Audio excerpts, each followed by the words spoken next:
Hello, and welcome to Meet the Mighty Panther with OverArch. The Panther, a 44-ton, 5-man crew tank, was designed to replace the aging Panzer III and IV tanks. Over 6,000 were produced before the end of the war. At 44 tons, it was significantly lighter than the 55-ton Tiger, and heavier than the 30-ton Sherman. One of the most cost-efficient tanks made by the German war machine at 120,000 Reichmarks, only 15,000 more than the Panzer IV, and far, far cheaper than the 800,000 Reichmark Tiger. The Panther, despite being heavier than the Sherman, was also significantly faster, at 55 km an hour, as opposed to the Sherman's 45 km an hour. Designed to secure the flanks of heavy German Tiger tanks, creating breakthroughs in enemy lines, the Panther emphasized frontal armor and was designed primarily to engage tanks. Its main cannon, a 75mm anti-tank gun, was known for its flat shell trajectory. That, combined with superior German optics, meant that the Panther had a remarkably accurate cannon. However, the Panther struggled when engaging lighter targets. Its cannon's relatively low caliber meant it lacked explosive power, and was inferior to many other tanks when engaging unhardened targets such as infantry or light fighting vehicles. Much of the technology in the Panther wouldn't be out of place in a modern tank. Examples of this are Zeramit and infrared imagers. Infantry destroying tanks by running up and affixing a satchel charge was not unheard of nor uncommon in World War II.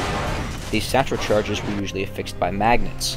To counter this, the German engineers created a composite called Zeramit.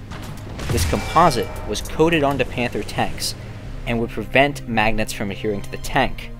It also gave the tank a wavy look. Some of you may have wondered what this weird-looking spotlight is on the turret. Well, it's actually one of the first uses of infrared night vision in war. The system, called nicht jager, or night hunter in German, used a spotlight with special filters so that it emitted light only in the infrared spectrum.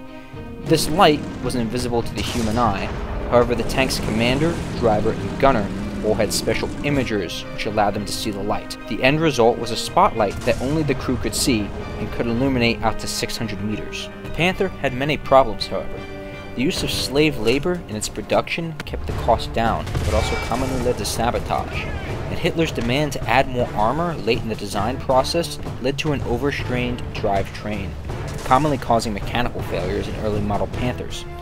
The Panther would also spontaneously combust when on a downward slope due to a defective gasket valve that caused engine combustions to back up into the fuel lines. The first time the Panther was deployed, 2 of them burned out when disembarking the train.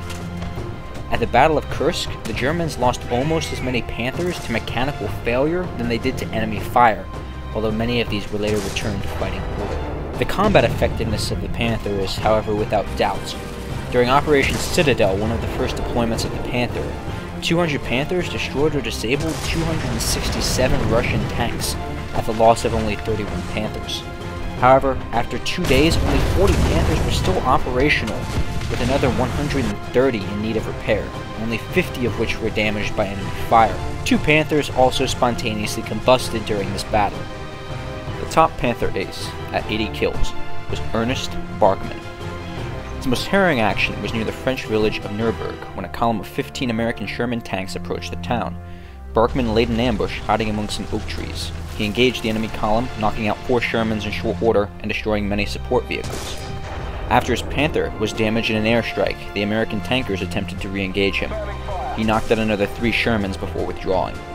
This battle later became known as Barksman's Corner.